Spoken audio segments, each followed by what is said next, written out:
Where does a month go? Seems like it was only January the 1st, and my video is all about recovery from addiction to either substance or behaviour.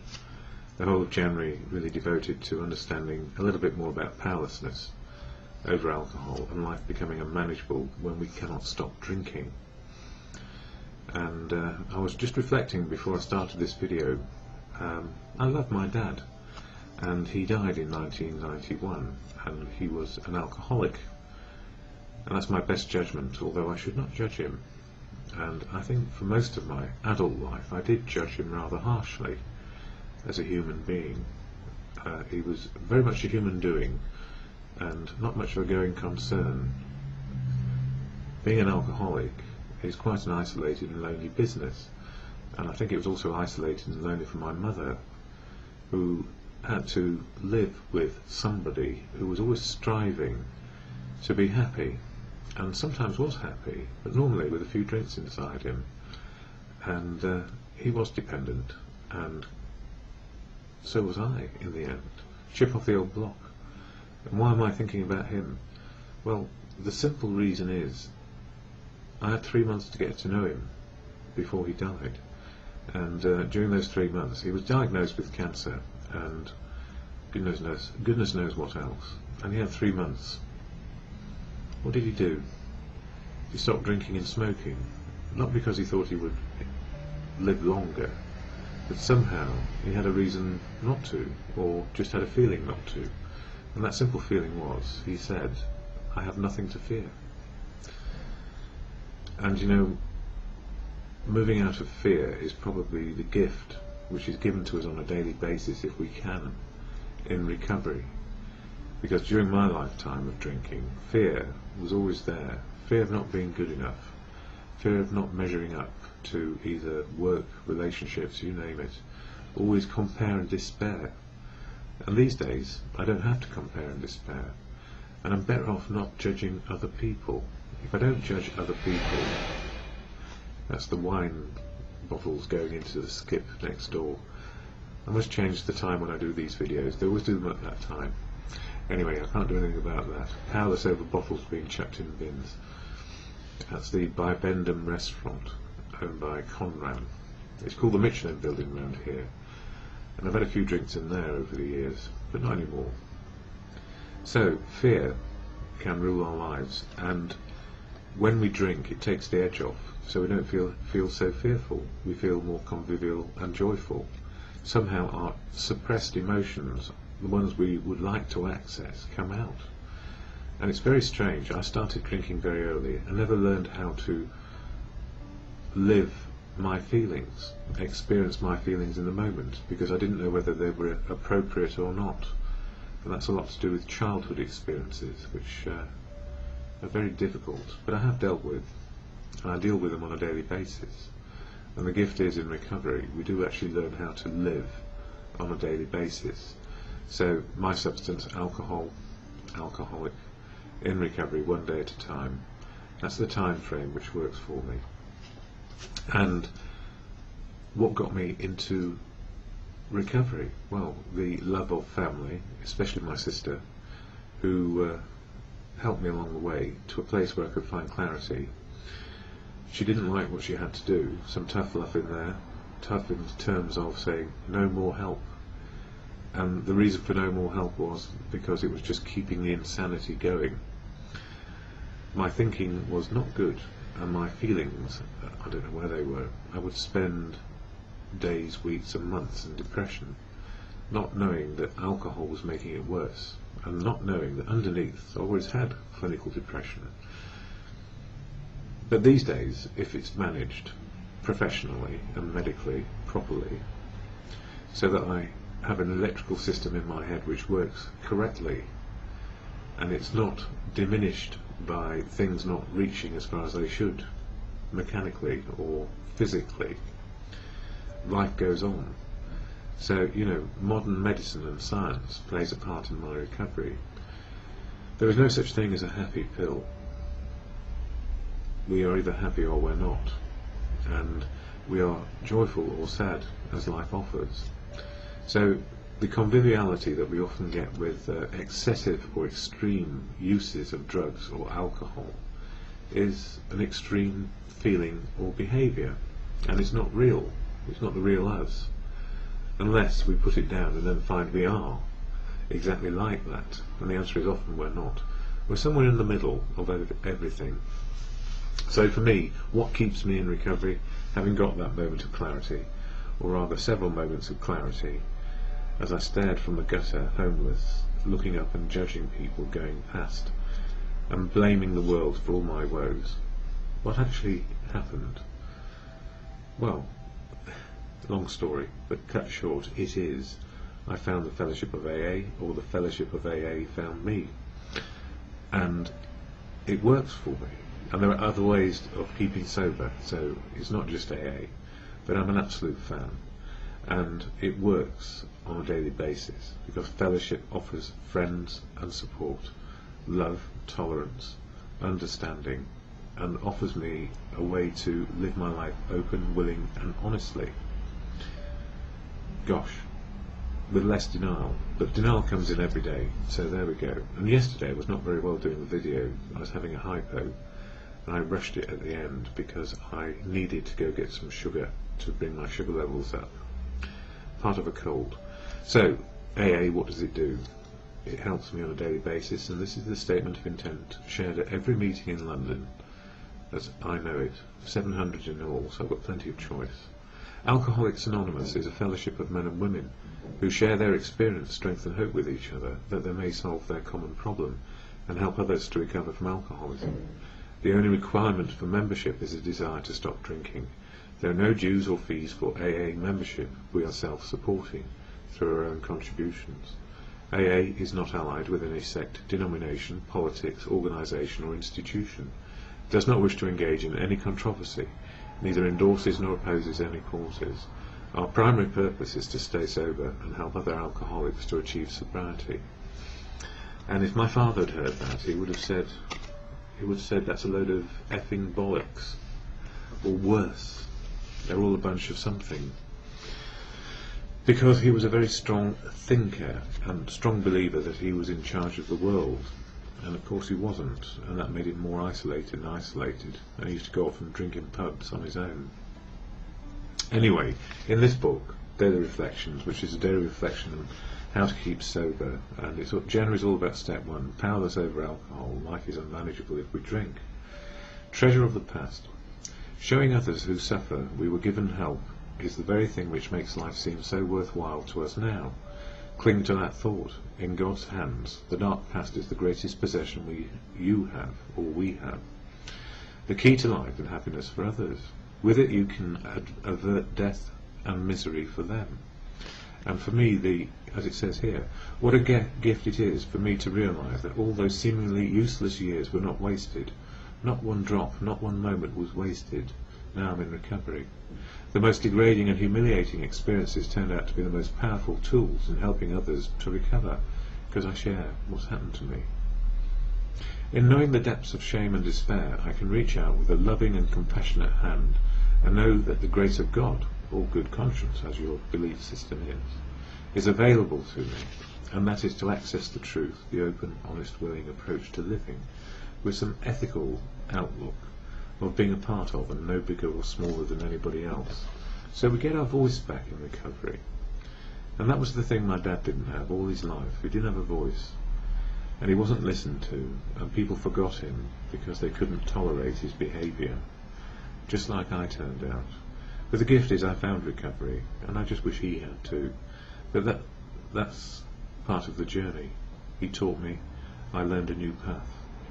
And the Serenity Prayer helps me on a daily basis. God, or to good conscience, as you believe. God, grant me the serenity to accept the things I cannot change, courage to change the things I can, and the wisdom to know the difference is, for me, just for today.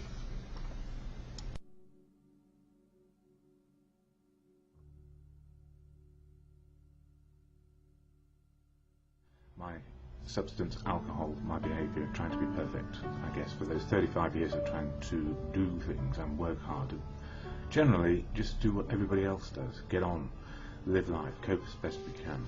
And it's been a bit of a frustrating day. I had appointments at the hospital, Chelsea and Westminster, just up the road from where I live, for checks on me to do with my stability and items connected with type 1 diabetes. So I got to the hospital. The 9 o'clock appointment I thought I had was in fact at 11, so I reversed the other appointment, which was to go get a blood test, so I may have better information to deal with my diabetes from next week. So blood test this morning for consultation next week, so I'll know about that next week. But it gave me time to do some reading around the steps of AA, the fellowship, which are contained in this book, the 12 Steps and 12 Traditions. And this is the hardback version I use at home.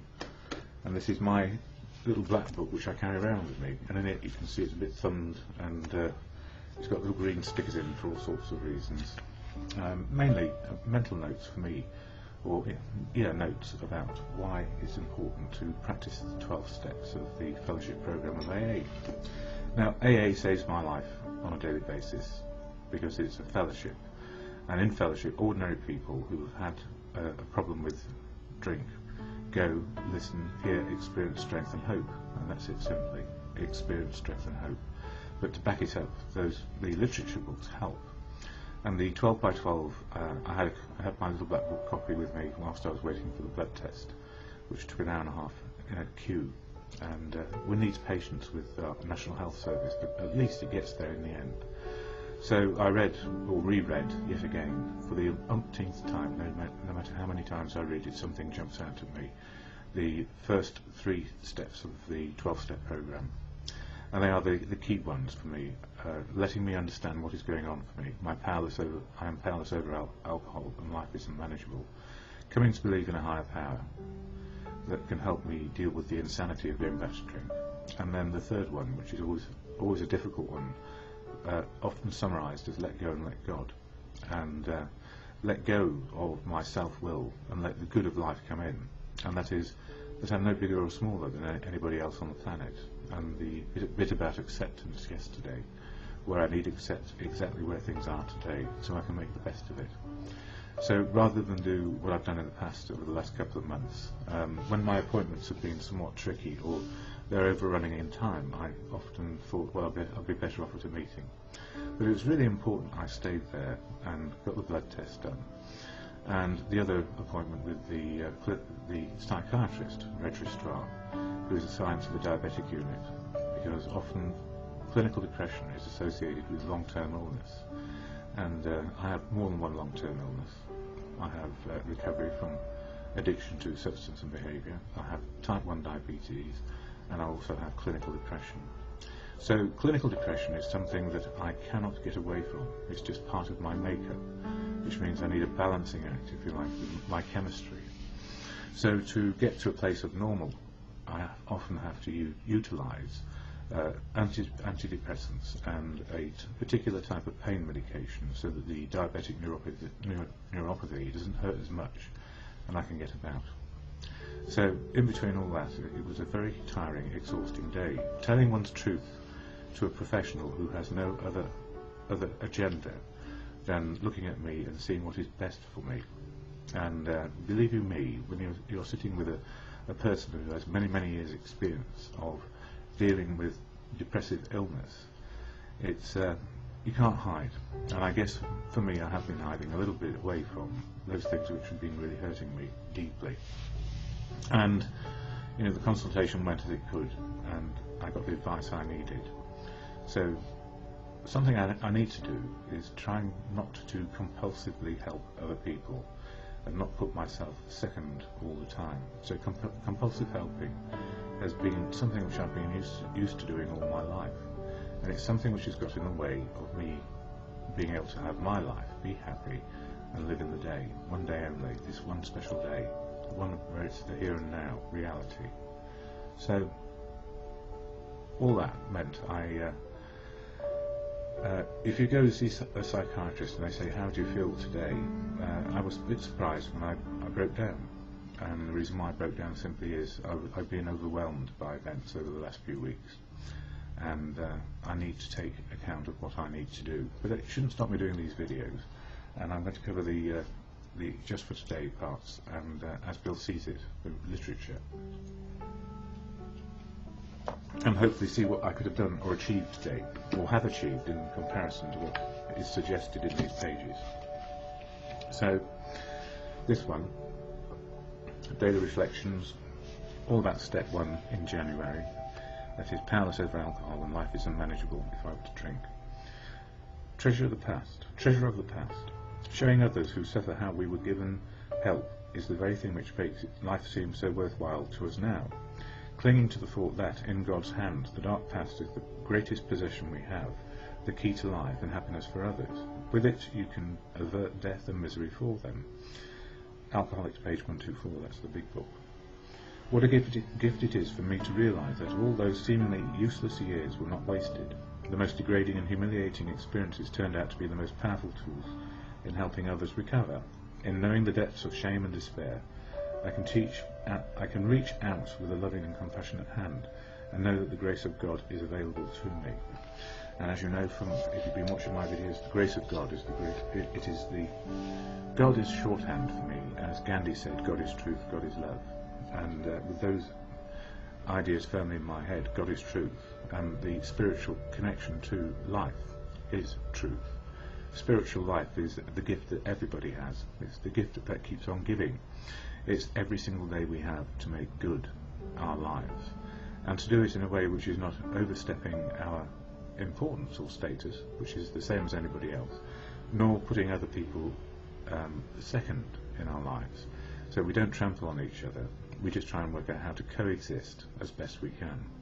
So that was good. It was a daily reflection which reminded me that with an understanding of truth is spiritual, God is truth, just simply that. It doesn't need to be bigger or smaller. It doesn't mean that we can manifest great wisdom around coping with life or trying to make life better than another person's life. The gift of life is the gift that keeps on giving until we expire. And in this book, as Bill sees it, quantity or quality, about this slip business. And a slip in AA really means a relapse, going out for another go at the substance which gnaws at our heads if we don't deal with it. That's alcohol. And also a relapse can be on, I guess, behaviour as well, the addictive behaviour. And mine is, as I said, probably compulsive helping. So it says here, about this slip business, I would not be too discouraged. I think you are suffering a great deal from needless guilt. For some reason or other, the Lord has laid out tougher paths for some of us, and I guess you are treading one of them. God is not asking us to be successful. He is only asking us to try to be successful.